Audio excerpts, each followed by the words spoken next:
Татьяна, подскажите, пожалуйста, Да. какой удивительный у вас процесс происходит? Что вы творите? Декорирую стекло, бутылочки, ну, в общем, материал, формы из стеклянных бутылок, которые изначально покрываются фасадной краской, водоэмульсионной или снежкой обычной, затем несколько слоев.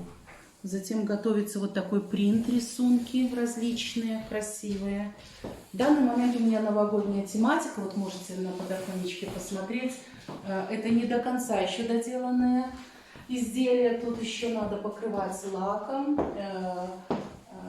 украшать пробочки, горлышки. И это получается вот такие вот красивые декорированные полувазы, просто изделия, которые можно поставить где-то в кухне, где-то на полочку для красоты.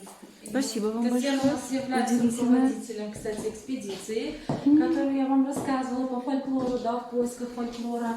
Вот. А также вот у нас тоже Татьяна оформила такой интересный, ну, как бы можно сказать, уголок аутентичный, да. Это выставка аутентичных предметов быта, да. Вот, можно сказать, окунуться в времена наших прабабушек, да, то есть это такое, конечно, помещение у нас не особо много в нашем распоряжении, ну, поэтому хотя бы такой небольшой уголок, чтобы наши дети, в принципе, которые приходят сюда на занятия, занимаются фортепиано, гитарами, да, вот вы видите у нас, могли, в принципе, понимать, что... Вот посмотрите, как интересно будет смотреться, вот здесь будет бабочка, вот такая Джентльмен? вот. Да, вот такая прекрасная будет бутылочка.